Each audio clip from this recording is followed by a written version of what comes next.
Hi, welcome to 4 Minutes of Film with me, Rhianna. Loads of films to plough through today, including Still Alice and Chappie with a Hugh Jackman interview. So let's start with that. Robots are the police force in a dystopian, futuristic South Africa, and then a newly created, artificially intelligent robot has to be taught everything like a child, but then he falls into the wrong hands and becomes almost like a weapon. Chappie, if you want to be in the gang, you have to be cool, like Daddy. Look how Daddy walks. Look how cool he is. You need to keep a gangster. Yeah, You need to be cool. don't laugh, I'm being cool. Chappie himself is such a likeable robot, and considering he is a robot, he is so easy to empathise with. That innocent, childlike quality was such a brilliant idea. I can't shoot them, they didn't do anything to me. Hugh Jackman plays this jealous, competitive engineer, and when I caught up with him, I asked him about playing a baddie for a change. It was great fun doing this. I mean, honestly, sometimes I had to say to Neil, the director, I said, are we having too much fun on this? Because we were sending each other, he was sending me pictures. He sent me the picture of that look, like the mullet. the mullet Oh with my the God, the tips mullet. in it and the whole thing. And I'm a little frustrated with my mullet. It never quite grew to the length I wanted.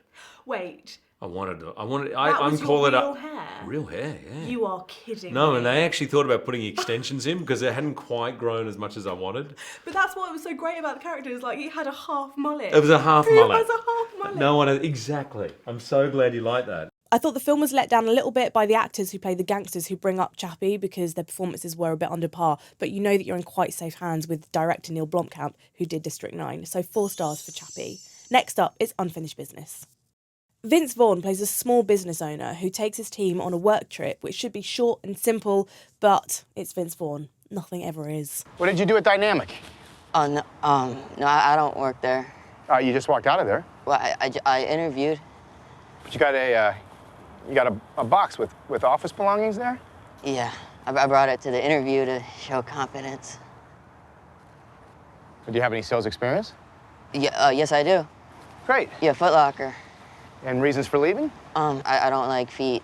Anytime Vince Vaughn opens his mouth to go on one of his improvised tirades, my heart sinks a little bit. And considering it's a really short film, I was surprised at how dragged out some of the really unfunny moments were. I would have liked to see more of the potentially hilarious but weird combination of Dave Franco and British vet Tom Wilkinson. So 2 stars for Unfinished Business. Next up, it's Still Alice. Electra finds out that she's got a rare type of early onset Alzheimer's disease, and so the film tracks her mental disintegration and the effect that has on her, her work, and her family. I am sorry, but I don't know what I would have been like at a dinner party. I might not be able to remember names or answer simple questions. I mean, never mind get through an anecdote. I think you're doing great recently. Relative to what?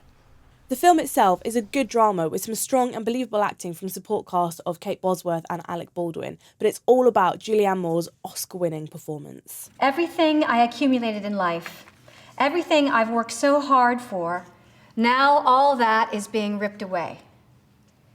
As you can imagine, or as you know, this is hell. But it gets worse.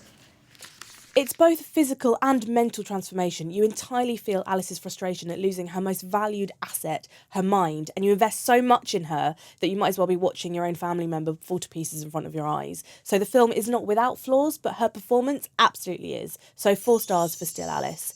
I'm just going to tell you about another couple of films out. White Bird and a Blizzard is a coming-of-age thriller about a girl whose eccentric mother goes missing, starring Shailene Woodley. It's dark and enigmatic and still manages to keep a teenage feel throughout it, but the ending was too silly to make the getting there really worthwhile, so 3 stars. Kill the Messenger is a true story about a journalist who discovers links between the US government and these massive drug deals. The story is solid and interesting, but too many characters and not enough action means that it's not the most electrifying thriller, so 3 stars. Next week, I'll be reviewing the Liam Neeson thriller Run All Night, as well as Suite Française and X and Y. So click here to subscribe and catch that then.